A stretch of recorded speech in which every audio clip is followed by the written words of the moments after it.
여러분 안녕하십니까? MBN 종합뉴스입니다. 제12호 태풍 오마이스가 한반도를 향해 북상하고 있습니다. 애초 제주 부근에서 열대 저압부로 바뀔 것으로 예상됐지만 내일 오후 태풍의 특성을 유지한 채 전남 남해안에 상륙할 것으로 보입니다. 강한 바람과 함께 400mm 이상의 물폭탄도 예상돼 주의하셔야겠습니다. 네, 강세훈 기자가 전해드립니다.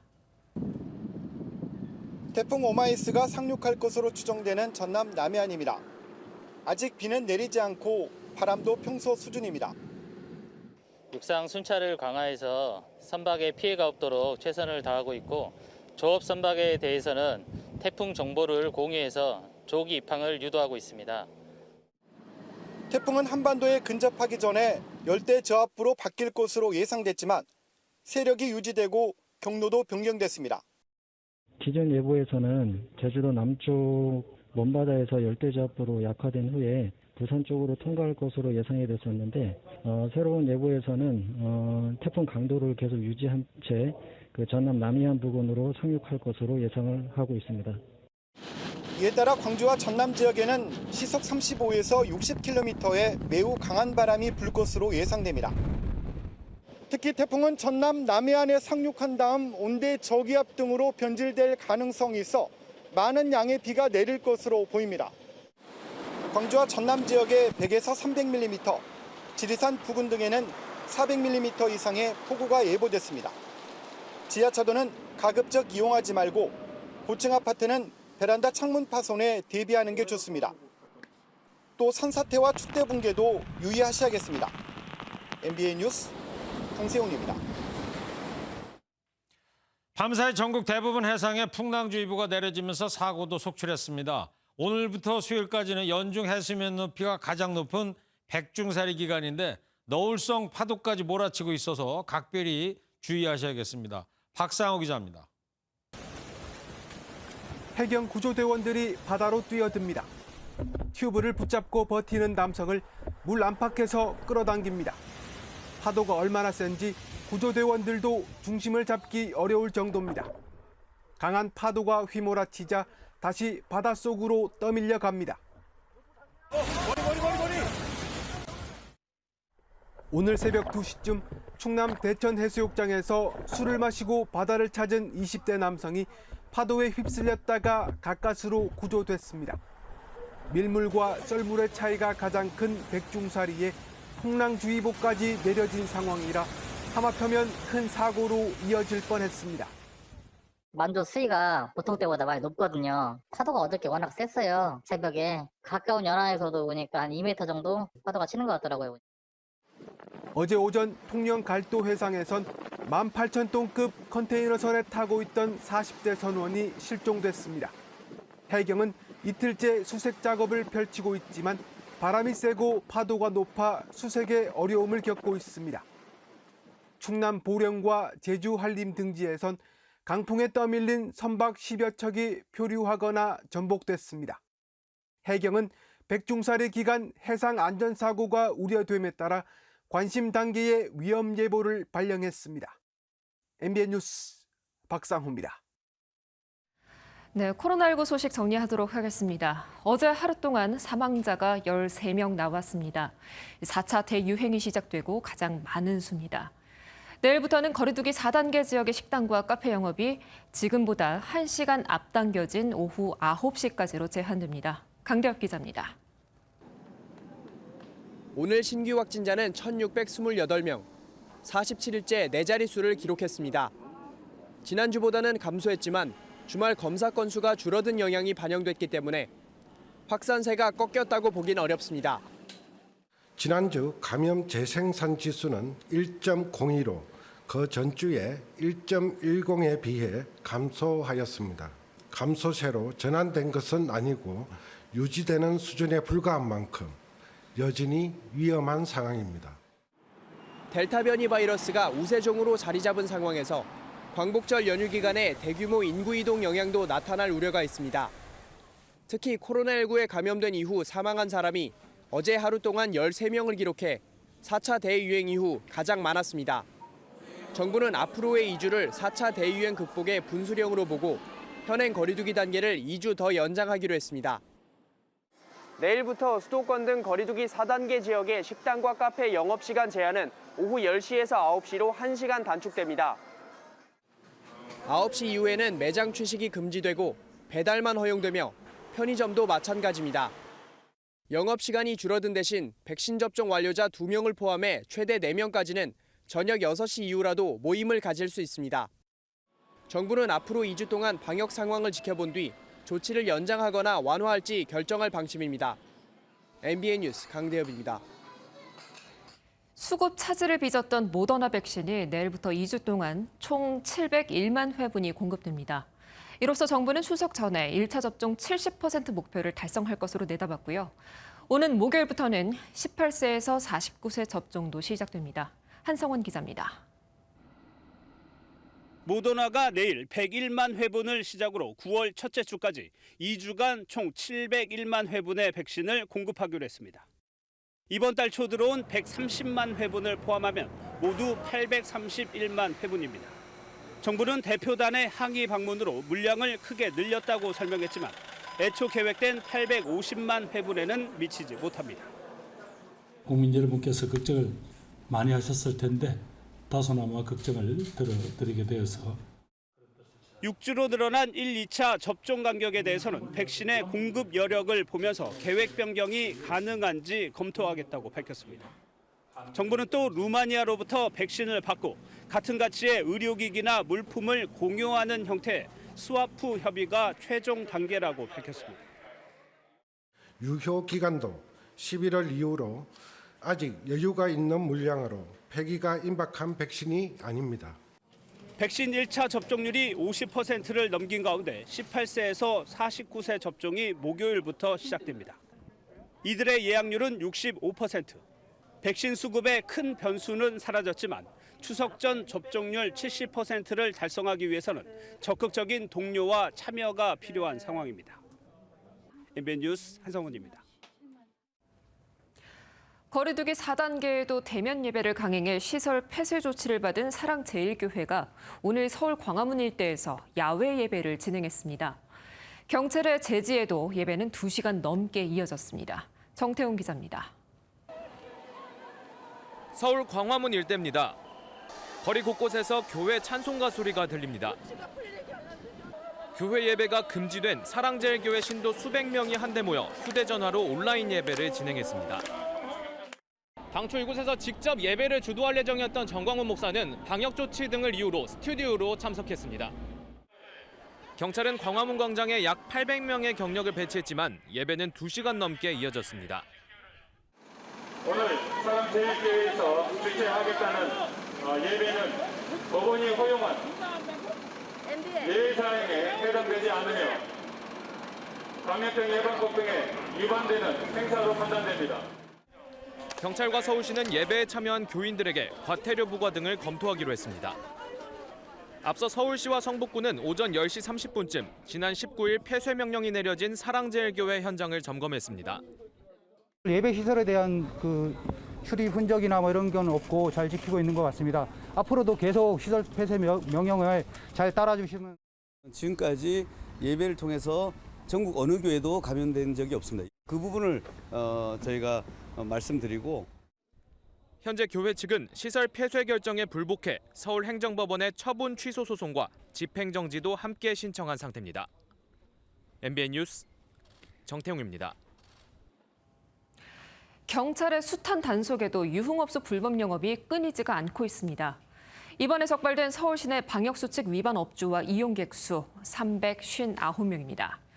단속 예고를 했음에도 무더기 적발이고 영업정지 상태에서 몰래 손님을 받던 곳도 있었습니다. 이규현 기자입니다. 경찰이 굳게 닫힌 문을 강제로 개방합니다. 안에 감춰진 또 하나의 문을 열자 불이 환하게 켜진 유흥업소가 모습을 드러냅니다. 방송 나왔습니다. 안에 계세요. 들어가세요. 객실을 열어보니 남녀 서너 명이 둘러앉아 술판을 벌이고 있습니다. 서울지방청 홍속사팀에서 나왔습니다. 네 분 잠깐 계세요. 지난 19일부터 이틀간 경찰이 4,300여 명을 동원해 방역수칙 등을 위반한 서울 시내 불법 유흥시설에 대한 집중 단속을 벌였습니다. 사전에 단속 계획을 알렸는데도 무려 53곳에서 350여 명이 감염병 예방법 위반 등의 혐의로 적발됐습니다. 이 중에는 지난 3월 이미 영업정지 처분을 받고도 배짱 영업을 하다 다시 적발된 곳도 있었고 거리에서 손님들을 모아 차량으로 실어 나르며 영업을 하는 곳도 있었습니다. 경찰은 방역수칙을 어긴 유흥시설 업주와 이용객을 모두 형사처벌하고 앞으로도 대대적인 단속을 이어나가겠다는 방침입니다. MBN 뉴스 이규현입니다.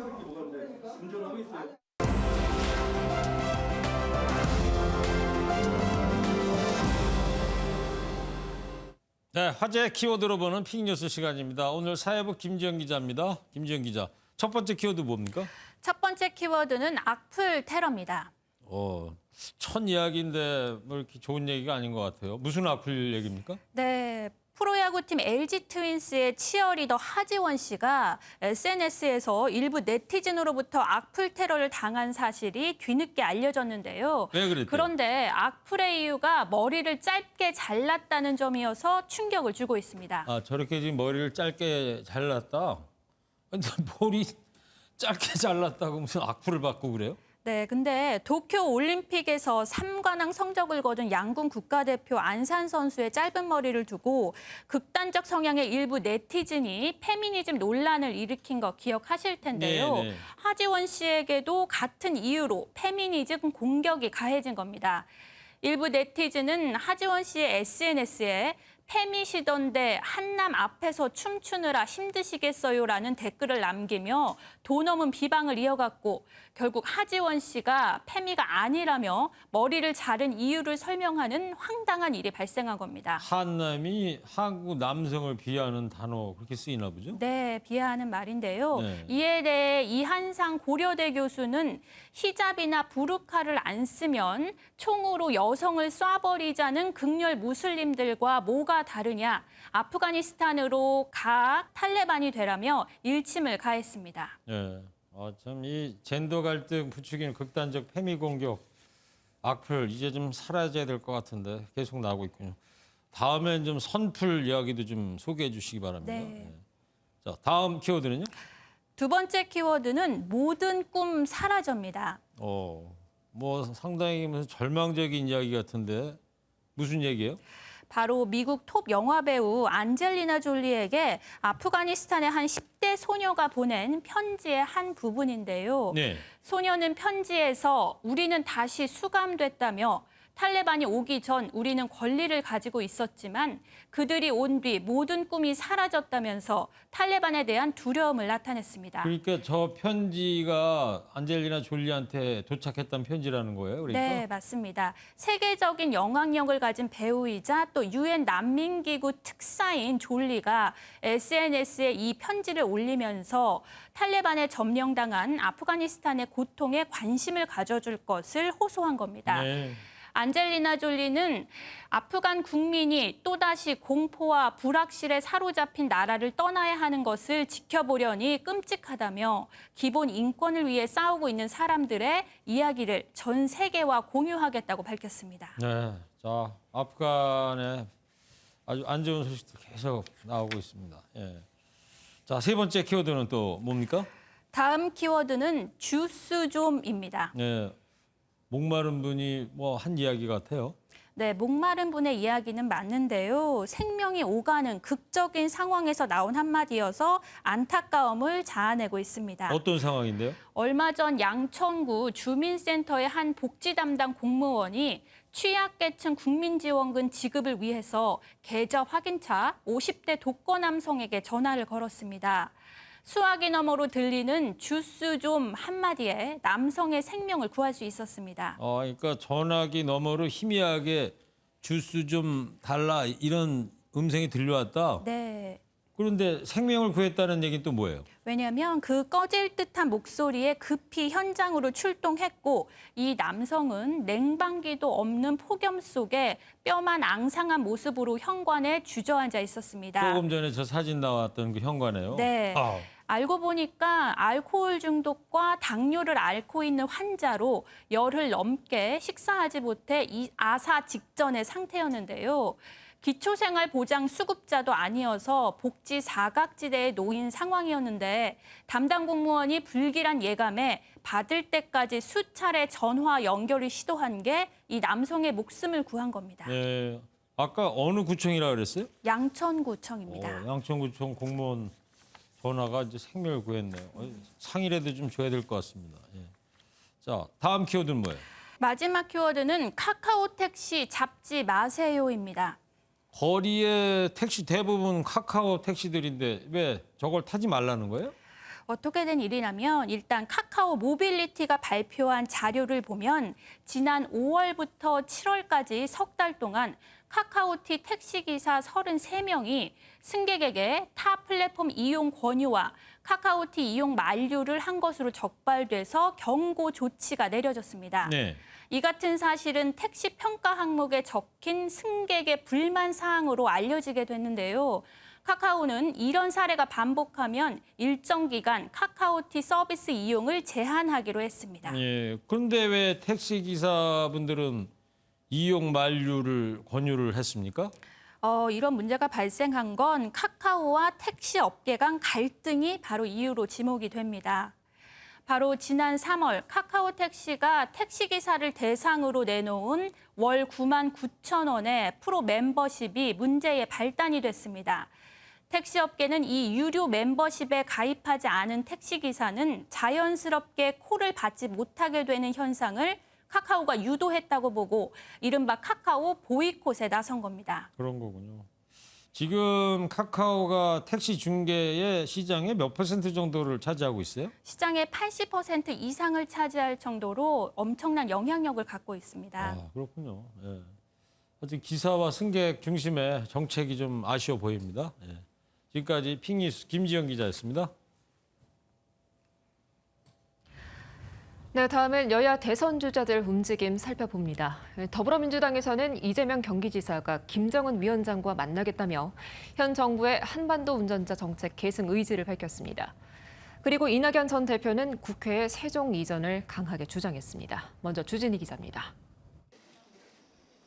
이재명 경기지사가 미국 바이든 대통령과 북한 김정은 위원장을 만나겠다며 문재인 정부의 한반도 운전자론 계승 의지를 밝혔습니다.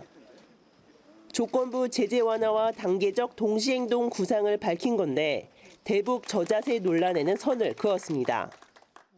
북한의 호응조차 없는 일방적 정책은 찬성하지 않으실 겁니다. 북한이 잘못하면 잘못한다고 분명하게 우리의 입장을 밝히겠습니다. 이낙연 전 대표는 이틀 연속 충청권 민심 잡기에 나섰습니다. 여권 주자들이 대부분 공약으로 내건 국회의 세종 이전이지만 이낙연 전 대표는 한 발 더 나아갔습니다. 불가피하다면 민주당 단독으로라도 국회법 개정안을 처리하겠습니다. 정세균 전 총리는 고향 전북에서 발전 전략 공약을 발표했는데 이낙연 전 대표와 단일화 가능성은 강하게 부정했습니다. 제가 보기에 그분은 적임자가 아닙니다. 그분이 과거에 어떠한 업적도 낸 적이 없기 때문에 앞으로도 그럴 가능성이 없습니다. 자가격리 중인 김두관 의원은 영상을 올리며 지지자들과 소통에 나섰고 박용진 의원은 송영길 대표와의 오찬에서 김두관 의원의 자가격리를 고려해 경선 일정 변경 검토를 요청했습니다. MBN 뉴스 주진입니다. 민주당이 언론중재법 등 쟁점 법안 강행 처리를 예고하자 야권 유력 대선 주자들은 대여 투쟁을 선언했습니다. 한 목소리로 민주당을 규탄해 여야 대치가 격화할 전망입니다. 김현 기자입니다. 여야가 언론중재법 등 쟁점 법안 처리를 두고 정면 충돌 조짐을 보이고 있습니다. 더불어민주당은 오는 24일 국회 법사위원회를 거쳐 다음 날인 25일 본회의에서 언론중재법 개정안 등을 강행 처리한다는 방침입니다. 이에 국민의힘 등 야당은 본회의에서 무제한 토론인 필리버스터 등을 통해 최대한 저지하는 방안을 검토 중입니다. 언론중재법 개정안이 강행 처리되면 권한쟁의 심판을 청구할 수 있음도 내비쳤습니다. 안건 조정위원회는 권한 없이 소집된 무효의 회의이고 국민의힘 소속 안건 조정위원들의 심의 표결권을 침해한 것입니다. 권한쟁의 심판의 대상이 되며 우리 국민의힘은 그 심판 청구를 할 것입니다. 야권의 유력 대선 주자들도 한 목소리로 비판했습니다. 이 정권이 백주 대낮에 이런 사악한 시도를 하는 이유가 무엇입니까? 이 언론 재갈법을 통과시키려는 진짜 목적은 정권 말기 권력 비판 보도를 틀어막아 집권 연장을 꾀하려는 데 있습니다. 안철수 국민의당 대표는 SNS를 통해 언론중재법은 가짜뉴스를 막는다는 핑계로 언론 자유를 막는 짓이라고 비판했습니다. 최재형 전 감사원장도 법이 통과되고 나면 대한민국의 언론 자유는 끝장이라며 국민의힘 대선 후보 13명이 오는 25일 비전 발표회를 미루고 공동투쟁에 나서자고 촉구했습니다. MBN 뉴스 김현입니다.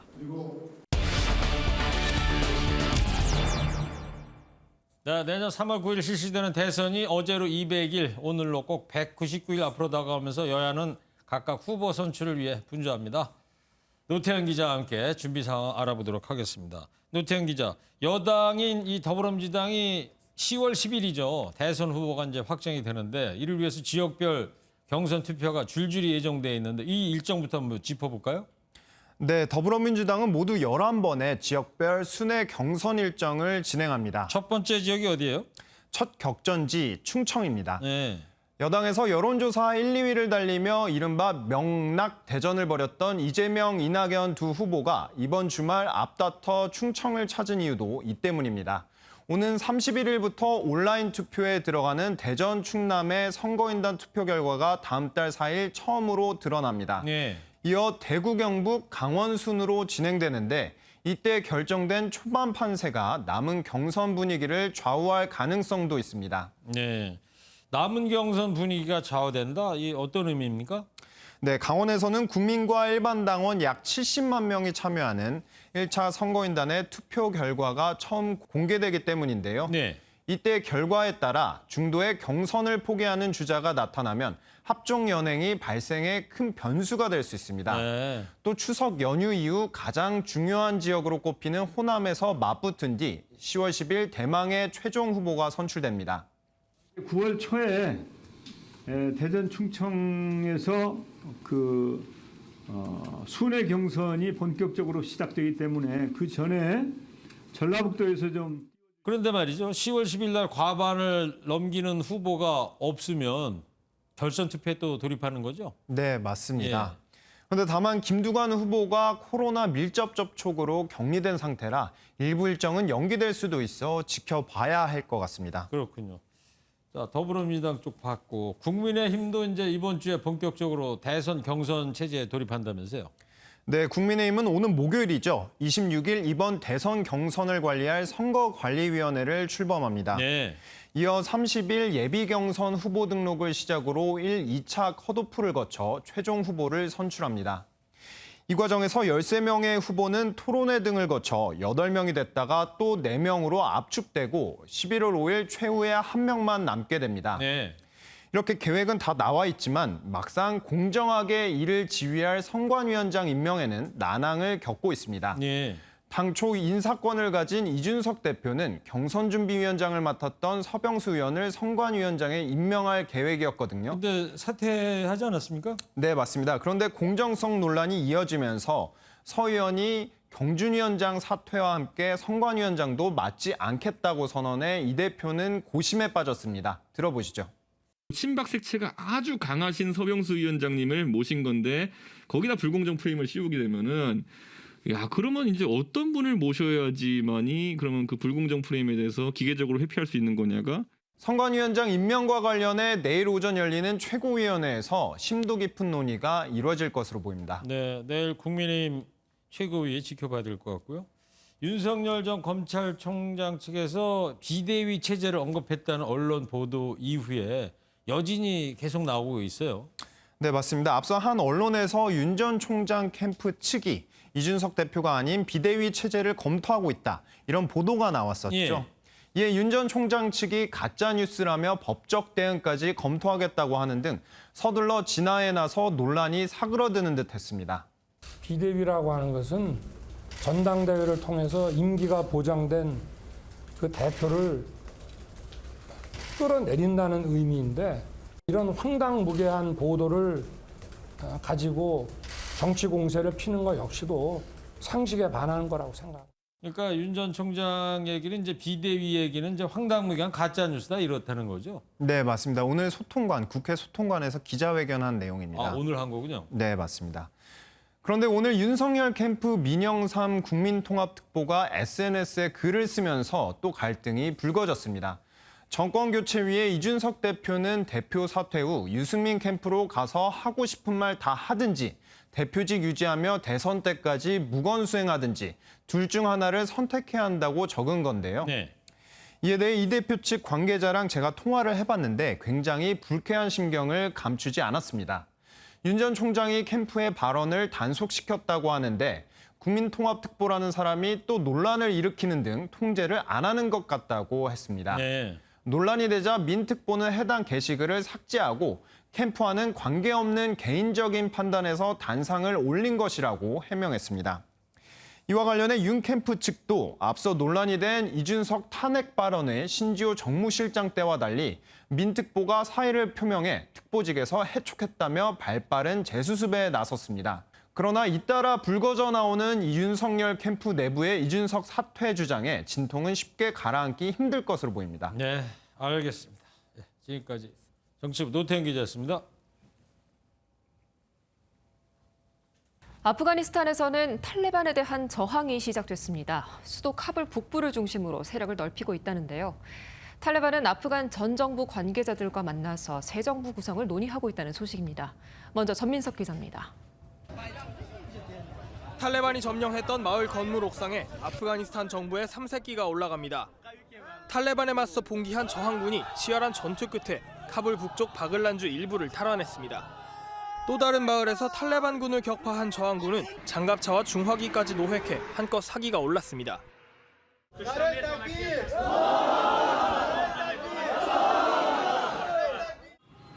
천혜의 요새로 불리는 북부 판지시르주를 거점으로 항전을 시작한 저항군은 인접한 파르완주와 바글란주 일부까지 확보한 것으로 알려졌습니다. 국부의 아들 아흐마드 마수드와 전 아프간 부통령 암룰라 살레를 구심점으로 잔존 아프간군 병력도 속속 합류하고 있습니다. 저항 세력은 국제사회를 향해 보급품 지원과 지지를 호소하고 있지만 서방 국가들은 자국민과 난민을 아프간에서 빼내는 데 힘을 쏟고 있습니다. 이런 가운데 탈레반 지도자들은 아프간 전 정부 인사들과 만나 포용적인 이슬람 정부 구성을 논의하고 있습니다. We see that they have very soft diplomacy with all those political leaders who were against them just a week ago. So I think this is a good signal. 탈레반 내 온건파이자 소통 창구 역할을 해온 바라다르가 귀국하면서 협상이 급물살을 탈 것이라는 전망도 나옵니다. MBA 뉴스 전민석입니다. 이런 가운데 미국 정부가 평택 미군 기지를 아프간 피난민 임시 수용소로 고려하고 있다는 보도가 나왔습니다. 주한미군은 아직 그런 지시를 받은 적 없다면서도 가능성을 완전히 부인하지는 않았습니다. 이병주 기자입니다. 독일 람슈타인 미 공군 기지. 미군 수송기를 타고 온 아프가니스탄 피난민들이 임시 숙소에 머물기 위해 등록 절차를 밟습니다. 해외 미군 기지들이 피난민의 임시 수용소 역할을 하고 있는데 독일과 카타르, 바레인 등은 벌써 포화 상태에 이른 것으로 알려졌습니다. 이에 미국 정부가 한국을 포함한 해외 미군 기지를 추가 임시 숙소로 고려하고 있다는 관측이 나왔습니다. 미국 월스트리트저널은 미 국방부가 임시 숙소로 미국 내 기지 이외 일본과 한국, 이탈리아, 코소보 미군 기지 등도 검토하고 있다고 보도했습니다. 또 미국 정부가 민항기를 대피 작전에 동원하는 방안도 고려 중이라고 덧붙였습니다. We're focused on safely getting as many people out of Afghanistan as quickly as possible. 이와 관련해 주한미군 측은 현재까지 아프가니스탄에서 출국하는 사람들에게 임시 숙소나 다른 지원을 제공하라는 임무 지시를 받은 바 없다고 밝혔습니다. 다만 관련 임무가 내려지면 한미 양국 정부와 협력해 나가겠다며 가능성을 완전히 배제하지 않았습니다. 지난 일주일 동안 아프가니스탄 카불에서 대피한 인원은 17,000명가량으로 아직 3-4만 명이 더 남은 것으로 추산됩니다. MBN 뉴스 이병주입니다. 석 달 전 친구의 의붓아버지에게 성범죄를 당한 뒤 극단적 선택을 한 청주 여중생의 유서가 공개됐습니다. 여중생의 부모가 유품을 정리하던 중에 발견한 것으로 알려졌는데요. 가해자로 지목된 남성은 여전히 혐의를 부인하고 있습니다. 김수영 기자입니다. 지난 5월 친구 계부로부터 성범죄 피해를 본 뒤 극단적 선택을 한 것으로 알려진 청주 여중생 A양의 유서가 공개됐습니다. 100일 추모제 뒤 부모가 유품을 정리하는 과정에서 발견된 유서에는 마지막 인사와 극단적 선택을 하게 된 동기 등이 담겨 있습니다. 유서에는 나쁜 사람은 벌받아야 하잖아. 그날만 생각하면 손이 막 떨리고 심장이 두근데 마음이 너무 아파서 먼저 떠나겠습니다라며 극단적 선택을 암시했습니다. 부모를 향해서는 미안한 감정을 토로했습니다. 솔직하게 다 털어놓았으면 좋았을 텐데 다 털면 우리 엄마 아빠 또 아플까봐 미안해서 못 얘기했어요라고 적었습니다. 유서를 공개한 부모는 재판을 통해 딸의 억울함을 풀어달라고 호소했습니다. 재판 과정에서 공정한 수사가 이루어져서 우리 딸의 억울함이 제대로 밝혀져서 가해자가 엄벌을 받을 수 있었으면 하는 바람입니다. 두 번 다시 이런 일이 없도록 법과 제도가 개정이 돼서 여중생 A양에게 성범죄를 저지른 혐의로 구속돼 재판을 받고 있는 친구의 계부는 재판에서 자신의 집에서 딸과 친구에게 술을 먹인 혐의는 인정했지만 성범죄와 관련해서는 모두 부인하고 있는 것으로 알려졌습니다. MBN 뉴스 김수영입니다. 음주운전 단속에 걸린 30대가 차량도 팔아버리고 판사한테 선처를 호소했습니다. 이 정도면 벌금형으로 끝나도 될 만한데 항소심에서 어떻게 됐는지 아십니까? 법정 구속됐습니다. 왜 이런 엄중한 처벌을 받게 됐을까요? 이번 판결 전에 5번이나 음주 단속으로 적발됐기 때문인데요.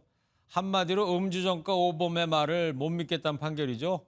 이소부와 양치기 소년이 우화가 아니라 실화가 됐습니다. 이상주 기자입니다. 30대 A씨는 지난해 4월 새벽 2시까지 술을 마시고 3시간가량 차에서 휴식을 취했습니다.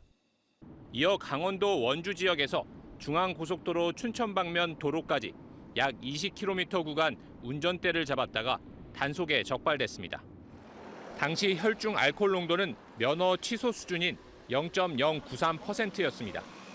1심은 A씨가 범행에 쓰인 차량을 처분해 다시는 음주운전을 하지 않겠다는 의사를 표시한 점 등을 감안해 벌금형을 선고했습니다. 하지만 항소심 재판부는 A씨의 말을 믿지 못하겠다며 원심을 깨고 실형을 선고했습니다.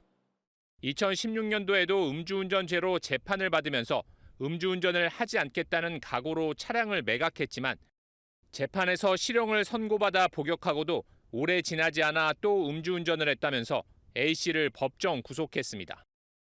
차량을 처분하였다는 점에서 피고인에게 개전의 정을 볼 수도 있겠지만 동종 범죄가 계속된다는 점을 더욱 무겁게 봤다고 할 수 있습니다. 지난 2010년부터 2016년까지 5번이나 음주운전으로 처벌을 받은 A씨는 또 음주운전에 걸려 선처를 부탁했지만 돌아온 건 재판부의 엄중한 처벌이었습니다. MBN 뉴스 이상주입니다.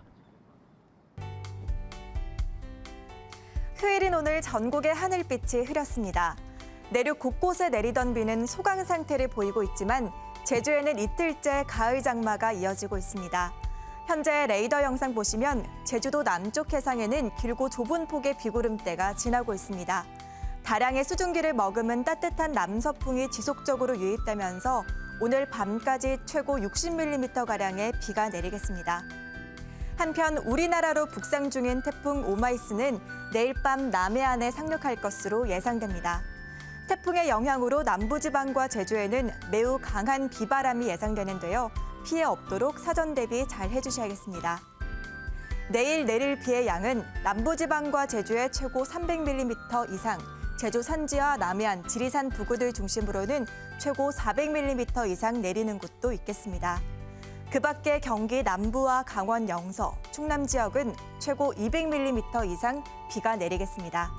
많은 양의 폭우가 쏟아지는 만큼 피해 없도록 유의하셔야겠습니다. 내일도 전국이 흐린 가운데 아침에 경기 남부를 시작으로 비가 내리다가 낮에는 수도권 전 지역으로 확대되겠습니다. 내일 서울의 한낮 기온은 27도, 대전은 26도가 예상됩니다. 남부지방과 제주는 내일부터 모레까지 최대 시속 100km 이상의 돌풍이 예상됩니다. 시설물 피해 없도록 각별히 유의하셔야겠습니다. 동해안 지역 강릉의 한낮 기온 29도, 포항은 26도가 예상됩니다. 다가오는 수요일까지 전국에 많은 비가 내리겠습니다. 날씨였습니다. 내일이 절기상 처서입니다. 처서 속담이 있죠. 네. 모기, 입이 그다음에 처서가 지나면 모기도 입이 삐뚤어진다 이거죠? 네. 이 선선한 바람 때문에 파리모기 성화도 사라진다 이런 뜻이죠. 그런데 선선한 바람이 아니라 내일 태풍 오마이스가 온다니까 조금 걱정이 됩니다. 그래요.